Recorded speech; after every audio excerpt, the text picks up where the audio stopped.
बहुत समय पहले की बात है। सीलमपुर नाम के गांव में दिवाली की तैयारियां चल रही थी। सब लोग बड़े ही खुश थे और दिवाली का इंतजार कर रहे थे। उसी गांव में एक परिवार रहता था। उस परिवार में मंगत, उसकी पत्नी मीरा रहते थे। मंगत की एक छोटी सी किराने की दुकान थी। क्योंकि दिवाली आने को थी, इसलिए एक दिन मंगत ने सोचा और अपनी मीरा से कहा, मैं सोच रहा हूँ क्यों ना बाजार जाकर वहाँ से कुछ बम पटाखे ले आऊं। दुकान में रख लूंगा तो अच्छी कमाई हो जाएगी। हाँ जी, ये तो अच्छी बात है। ठीक है, फिर मैं कल सुबह ही शहर के लिए निकल जाऊंगा। शहर काफी दूर है तो मुझे आते आते रात ही हो जाएगी। बस फिर अगली सुबह मंगत पटाखे लेने के लिए शहर निकल पड़ता है। शहर में काफी भीड़ होती है और मंगत को आते आते रात हो जाती है। जल्दी घर पहुंचने के चक्कर में मंगत अपनी साइकिल एक जंगल के रास्ते से निकाल लेता है। जंगल काफी घना और खतरनाक होता है। काफी दूर आने के बाद मंगत की साइकिल की अचानक चेन उतर जाती है। ओहो, इस चैन को भी अभी उतरना था। एक तो पहले ही इतनी देर हो गई है। मंगत अपनी साइकिल की चेन ठीक करने लगता है, पर उसे इस बात का जरा भी अंदाजा नहीं होता है कि साइकिल की चेन उतरना कोई इत्तेफाक नहीं है, बल्कि वहाँ खड़े बरगद के पेड़ के ऊपर बैठी एक चुड़ैल का काम है। चुड़ैल ऊपर बैठी मंगत को परेशान करने लगती है। इस आदमी की साइकिल के ऊपर ये क्या रखा हुआ है डिब्बे में? अभी इसको गिरा देती हूँ। चुड़ैल मजे मजे में उस आदमी की साइकिल पर रखे डब्बे को नीचे गिरा देती है। डब्बे में से कुछ पटाखे बाहर आ जाते हैं। चुड़ैल उनको देखकर अचानक उदास हो जाती है। मंगत अपने पटाखे वापस डब्बे में भरकर साइकिल पर रखकर जैसे तैसे घर जाने लगता है। अब चुड़ैल भी उसके पीछे पीछे लग जाती है और उस आदमी के गांव तक पहुंच जाती है। गांव में पहुंचते ही चुड़ैल की आंखें खुशी से चौड़ी हो जाती हैं। दिवाली, वाह, सब कितना सुंदर है। अब मैं भी इन सब के साथ दिवाली मनाऊंगी। चुड़ैल उस आदमी के साथ उसके घर तक पहुंच जाती है। घर में मंगत अपना पटाखों का डब्बा लेकर पहुंच जाता है। अरे, आ गए आप? काफी देर लगा दी आपने। अरे बस क्या बताऊं कि कितनी भीड़ थी शहर में, और ऊपर से मेरी साइकिल पंचर हो गई। उसके बाद मेरे पटाखे गिर गए। बड़ी मुश्किल से घर पहुंचा हूँ। ओहो, चलो आप हाथ मुंह धो लो, मैं खाना लगा देती हूँ। मंगत मुंह हाथ धोकर खाना खाने लगता है और चुड़ैल वहीं खड़ी उस डब्बे को देखती रहती है। जब मंगत और मीरा सो जाते हैं तो वो चुपके से उस डब्बे को घर के बाहर ले जाती है और फिर उसमें से पटाखे निकालने लगती है। अरे वाह, अब इन पटाखों को जलाऊंगी, कितना मजा आएगा। कितने नए नए तरीके के पटाखे हैं ये, मैंने तो कभी नहीं देखे। चुड़ैल एक एक करके उन पटाखों को जलाने लगती है और खुशी के मारे उछलने लगती है। पटाखों की आवाज सुनकर मंगत अचानक उठ जाता है। हे भगवान, ये इतनी रात को पटाखों की आवाज कहाँ से आ रही है? मंगत और मीरा जल्दी से बाहर जाते हैं तो देखते हैं कि उनके पटाखे का डब्बा बाहर रखा हुआ है और सारे पटाखे यहाँ वहाँ फैले हुए हैं। कुछ पटाखे जल रहे हैं और कुछ जले हुए पड़े हैं। हे भगवान, मेरे पटाखे! आखिर ये पटाखे का डब्बा घर के बाहर कैसे पहुँचा? घर तो अंदर से बंद था। अजीब, अभी कुछ ही पटाखे जले हैं, जल्दी से बचे हुए उठा लो। दोनों मिलकर सारे पटाखे वापस डब्बे में भर लेते हैं। चुड़ैल वहीं खड़ी देखती रह जाती है। ये लोग तो मेरे सारे पटाखे वापस ले जा रहे हैं, अब मैं क्या करूं? मुझे भी पटाखे जलाने हैं, मुझे भी दिवाली मनानी है। मीरा और मंगत अपने पटाखे का डब्बा अंदर ले जाते हैं।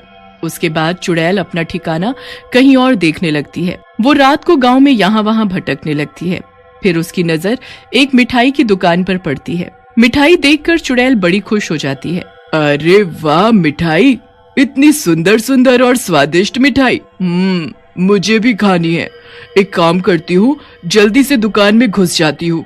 चुड़ैल जल्दी से दुकान की तरफ आगे बढ़ती है और दुकान के बाहर लगी मिठाई में से एक मिठाई उठाकर खाने लगती है। वाह, कितनी स्वादिष्ट है। इतनी स्वादिष्ट मिठाई तो मैंने कभी नहीं खाई। चुड़ैल वहाँ खड़ी मिठाई का स्वाद ले ही रही होती है कि तभी दुकान का मालिक अपने नौकरों को दुकान बंद करने को बोलने लगता है। अरे भाई, इतनी रात हो गई है, जल्दी जल्दी सब मिठाई दुकान के अंदर रखो और दुकान बंद करो। इतने आलसी हो गए हो तुम लोग कि मैं तो परेशान हो गया हूँ तुमसे। अभी सब मिठाई अंदर रख रहे हैं बाबूजी, आप चिंता ना करें, बस 5 मिनट में हम सब कर देंगे। दुकानदार अपने नौकरों पर गुस्सा करता है और सब जल्दी जल्दी सारी मिठाई अंदर रख देते हैं। चुड़ैल मिठाई के 2 टुकड़े लेकर वहीं खड़ी रह जाती है। मेरी मिठाई, अब मैं मिठाई कैसे खाऊंगी? अब मैं क्या करूं? मुझे कुछ और देखना पड़ेगा। वो रात ऐसे ही निकल जाती है और फिर अगले दिन चुड़ैल फिर से यहाँ वहाँ भटकने लगती है। उसे गांव में चारों तरफ दिवाली की तैयारियां होती दिखती हैं, जिसे देख वो बड़ी खुश होती है और वहीं खड़ी होकर सब बड़े ध्यान से देखने लगती है। चुड़ैल की नजर फिर अचानक एक दुकान पर जाती है, जहाँ बड़े ही सुंदर सुंदर कपड़े मिल रहे होते हैं। चुड़ैल हाथ लगाकर उन कपड़ों को देखने लगती है। वाह, कितने सुंदर कपड़े हैं ये! काश मेरे पास भी ऐसे कपड़े होते। मैं भी दिवाली पर सबकी तरह सुंदर सुंदर कपड़े पहनती। एक काम करती हूँ, अभी यहाँ कोई भी नहीं है, जल्दी से एक सुंदर सा सूट निकाल कर देखती हूँ। चुड़ैल एक सूट निकालती है और शीशे के सामने खड़ी होकर उसे अपने ऊपर लगाकर देखने लगती है। अरे वाह, ये तो मुझ पर कितना जच रहा है। अब मुझे भी यही सूट चाहिए, मैं भी दिवाली पर इसे पहनूंगी। चुड़ैल उस सूट को अपने ऊपर लगाकर देख ही रही होती है कि अचानक उसके पीछे दुकानदार आ जाता है, जिसे वो चुड़ैल सामने तो नहीं बल्कि शीशे में दिख जाती है। अरे भाई लोगों, जल्दी आओ, जल्दी आओ।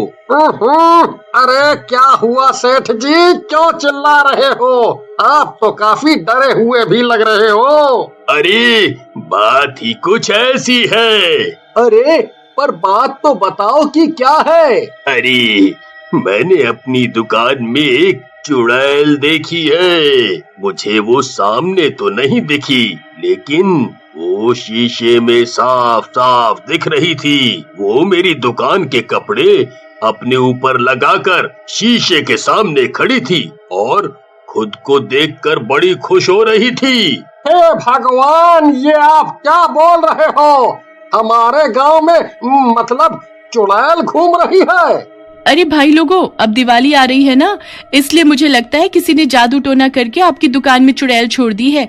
आप जल्दी इसका कुछ करो, क्योंकि आज आपकी दुकान बर्बाद कर देगी और कल को किसी और की। अरे जल्दी से गांव के तांत्रिक को बुलाओ और वही इसका समाधान करेंगे। और आप सबसे पहले उस दुकान को बाहर से बंद कर दो, ताकि वो चुड़ैल अंदर ही बंद हो जाए। दुकानदार जल्दी से जाता है और अपनी दुकान का शटर बाहर से लगा देता है। शटर बंद करते ही चुड़ैल अंदर बंद हो जाती है। अरे ये दुकान किसने बंद कर दी? अब मैं क्या करूं? मुझे तो इतना जादू भी नहीं आता कि मैं ये दुकान खोल सकूं। अब मैं क्या करूं? चुड़ैल तो अंदर बंद हो जाती है और इधर गांव वाले उस तांत्रिक को बुला लाते हैं। तांत्रिक दुकान के बाहर खड़े होकर अपने मंत्र पढ़ने लगता है और कुछ कुछ चीजें दुकान के ऊपर फेंकने लगता है। मुझे किसी ने नहीं भेजा है, मुझे यहाँ से आजाद कर दो, मुझे जाने दो। तांत्रिक उस दुकान का दरवाजा खुलवाता है और फिर बहुत सारी भभूत उस चुड़ैल पर फेंकता है, जिससे वो चुड़ैल सबको दिखने लग जाती है। उसके बड़े ही फटे पुराने कपड़े होते हैं और दिखने में वो बहुत ही गरीब होती है। मुझे जाने दो, मुझे भस्म मत करो, मैंने किसी का कुछ बुरा नहीं किया। तो फिर तू इस गांव में क्या कर रही है और इस दुकानदार के साथ क्या करने वाली थी? मैं कुछ नहीं करना चाहती थी मैं तो बस इस पटाखे वाले के पीछे पीछे इस गांव में आ गई, क्योंकि मुझे पटाखे जलाने थे। फिर जब मैंने पटाखे जलाने शुरू किए तो उसकी आवाज से ये लोग उठ गए और सारे पटाखे ले गए। मैं बाहर ही रह गई। उसके बाद मैं मिठाई खाने गई तो वहाँ भी उस दुकानदार ने सारी मिठाई अंदर रखवा दी और मैं मिठाई भी नहीं खा पाई। मैंने कुछ नहीं किया, मैं बहुत गरीब थी और दिवाली वाले दिन ही मेरी मौत हो गई थी बड़ी इच्छा थी हमेशा एक अच्छी दिवाली मनाऊं, पर ऐसा कभी नहीं हो सका मैं भूत चुड़ैल देखकर बता सकता हूँ कि कितना खतरनाक है। ये चुड़ैल ऐसी नहीं है, ये सच बोल रही है। अब तुम सब गांव वालों को इसकी इच्छा पूरी करनी होगी, पर तुम भी वादा करो कि उसके बाद तुम यहाँ से चली जाओगी। हाँ, मैं वादा करती हूँ, फिर मैं चली जाऊंगी। बस फिर सब गांव वाले उसकी ये इच्छा पूरी करते हैं। उसकी जो इच्छा जीते जी पूरी नहीं हो पाई थी, वो मरने के बाद पूरी हो ही जाती है। दिवाली के खत्म होते ही वो चुड़ैल सबको खुशी से धन्यवाद करती है और वहाँ से हमेशा हमेशा के लिए चली जाती। बहुत समय पहले की बात है। रामपुर नाम का एक गांव हुआ करता था। उस गांव के लोगों में आपस में बहुत प्यार और भाईचारा था। सब मिलजुल कर एक परिवार की तरह रहते और सभी खुशी और त्योहार मिलजुल कर मनाते। दिवाली आने वाली थी, इसलिए उस गांव में रौनक और भी ज्यादा थी। हर तरफ बाजार लगे हुए थे। हर तरफ रोशनी और खुशियां ही खुशियां थी। सब दिवाली की सफाइयों और तैयारियों में लगे हुए थे। बच्चों को तो दिवाली आने का सबसे ज्यादा इंतजार था, पर किसी को क्या पता था दिवाली से पहले उनके गांव में इतनी बड़ी मुसीबत आने वाली है। दिवाली से कुछ दिन पहले की ही बात है, जब उस गांव में एक रात एक चुड़ैल दाखिल हो जाती है। उस चुड़ैल के पास एक बहुत ही बड़ा अनार बम होता है। वो बहुत डरावनी होती है और उससे भी ज्यादा उसकी डरावनी हंसी होती है। आ गई मैं, मुझे इससे ज्यादा अच्छा गांव कोई मिल ही नहीं सकता था। यही वो गांव है जहां मेरा मकसद पूरा हो सकता है, पर सबसे पहले मुझे यहाँ रहने के लिए कोई जगह चाहिए होगी। कहाँ जाऊँ? चुड़ैल यहाँ वहाँ गांव में अपना रहने का ठिकाना ढूंढने लगती है। फिर उसकी नजर एक घर पर पड़ती है। वो उसकी खिड़की से अंदर झांक कर देखती है तो अंदर टोकरों में कुछ बम पटाखे रखे हुए होते हैं। फिर वहाँ माला आती है जो उन टोकरों को उठाकर एक किनारे रखने लगती है। आज तो काफी पटाखे बना लिए मैंने, अब कल इनको शहर जाकर बेच आऊंगी। हे भगवान, इस पेट को पालने के लिए इस अकेली औरत को क्या क्या करना पड़ता है, पर कर भी तो क्या सकती हूँ। जब मेरा कोई है ही नहीं तो अकेले ही सब करना होगा। अच्छा, तो ये औरत इस घर में अकेली रहती है, और इसका पटाखे का काम है। वाह, इससे बढ़िया तो मुझे कोई घर मिल ही नहीं सकता था। चुड़ैल उस घर का दरवाजा खटखटाने लगती है। अरे, कौन आ गया इतनी रात को? किसी को भी चैन नहीं है। जरूर ये बच्चे होंगे जो मुफ्त के पटाखे लेने आए होंगे। अभी बताती हूँ इनको। माला जाकर जैसे ही दरवाजा खोलती है तो सामने खड़ी चुड़ैल को देखकर उसके होश उड़ जाते हैं। जैसे ही वो औरत चिल्लाने को होती है, वैसे ही चुड़ैल उसका गला पकड़कर उसे अंदर ले जाती है और दरवाजा अपने आप बंद हो जाता है। बचाओ, बचाओ! तुझे छोड़ दूंगी तो मैं यहाँ कैसे रह पाऊंगी और अपना मकसद कैसे पूरा करूंगी? चुड़ैल माला को जादू से एक अनार के अंदर बंद कर देती है। माला के समाते ही अनार का आकार थोड़ा बड़ा हो जाता है। उसके बाद चुड़ैल उस अनार को सबसे अलग रख देती है और माला का रूप लेकर उसकी जगह ले लेती है। उसके बाद चुड़ैल अगले दिन का इंतजार करने लगती है और जैसे ही अगली सुबह होती है वो बड़ी खुश होकर घर के बाहर घूमने लगती है। अरे माला मौसी, आज आप पटाखे बेचने शहर नहीं गई? हमेशा तो सुबह सुबह चली जाती हो ना?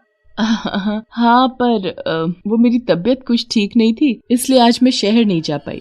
अच्छा, फिर तो आपको अपना ध्यान रखना चाहिए। पर एक बात तो बताओ, आपकी आवाज और आपके बोलने का तरीका आज इतना अलग क्यों लग रहा है? मैंने कहा ना, मेरी तबीयत ठीक नहीं है, बस इसलिए। अच्छा सुन, आज मेरे पास बड़े ही अलग अलग तरीके के पटाखे हैं, क्या तुझे चाहिए? हाँ हाँ, क्यों नहीं, पर पैसे नहीं है ना मेरे पास, और माँ तो देने से रही। मैंने तुझसे पैसे मांगे क्या? बस तुझे रात को 12 बजे आना होगा ताकि किसी को ये बात पता न चले। हाँ ठीक है, मैं रात को 12 बजे चुपके से आ जाऊंगा और किसी को भी नहीं बताऊंगा। शाबाश मेरा बेटा। चुड़ैल अंदर ही अंदर खुश होने लगती है और उसके चेहरे पर अलग सी मुस्कुराहट होती है। वो पूरा दिन बस रात के 12 बजने का इंतजार करती रहती है और फिर जैसे ही रात होती है और सभी गांव वाले सो जाते हैं, चुड़ैल अपने असली रूप में आ जाती है। वो बार बार खिड़की के बाहर झांककर राहुल का इंतजार करने लगती है। राहुल भी पटाखे के लालच में अपने माँ बाप के सोते ही वहाँ से छुपकर निकल लेता है और चुड़ैल के घर पहुँच जाता है। उसे तो जरा भी अंदाजा नहीं होता कि वहाँ माला मौसी नहीं बल्कि चुड़ैल है। वो घर पहुंचकर दरवाजा खटखटाने लगता है। मौसी, माला मौसी, दरवाजा खोलो।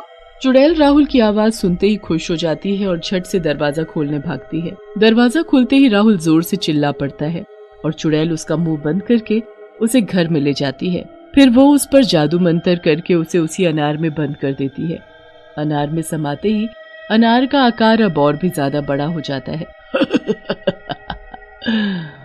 बस अब ऐसे ही रोज एक शिकार मिल जाए और मेरा ये अनार बम दिवाली तक मेरे जितना बड़ा हो जाए। फिर इस अनार बम को दिवाली पर जलाकर मैं दुनिया की सबसे ताकतवर चुड़ैल बन जाऊंगी। बहुत उस चुड़ैल का मकसद बस यही होता है कि उस अनार बम का आकार उसके जितना हो जाए, फिर वो उसे दिवाली वाले दिन जलाकर सबसे ताकतवर चुड़ैल बन सके। चुड़ैल तो रोज किसी न किसी गांव वाले को गायब कर देती और हर रोज गांव में लोगों के गायब होने की वजह से लोग बड़ा परेशान होने लगे थे। एक दिन गांव के कुछ लोग चौक पर इकट्ठे होकर इसी बारे में बात करने लगते हैं। अरे भैया, मेरा राहुल भी तो कितने दिनों से गायब है। आपको क्या बताऊं कि मैंने उसे कहां कहां नहीं ढूंढा। रात को मेरे साथ ही सोया था, पर आधी रात को जब आंख खुली तो गायब था। पूरे घर में ढूंढा, पूरे गांव में ढूंढा, पर कुछ पता नहीं चला। मुझे तो ये किसी की सोची समझी साजिश लग रही है। हाँ, बात तो कुछ न कुछ जरूर है, वरना एक के बाद एक लोगों का गायब होना समझ नहीं आ रहा। सब लोग बात करके अपने अपने घर जाकर सो जाते हैं। उस रात चुड़ैल ने शीना नाम की एक छोटी सी बच्ची को पटाखों के लालच में अपने घर बुलाया होता है। शीना जैसे ही देखती है कि उसके घर के सब लोग सो गए हैं, वो चुपके से उठकर घर के बाहर जाने लगती है। तभी जोर से नीचे गिर जाती है।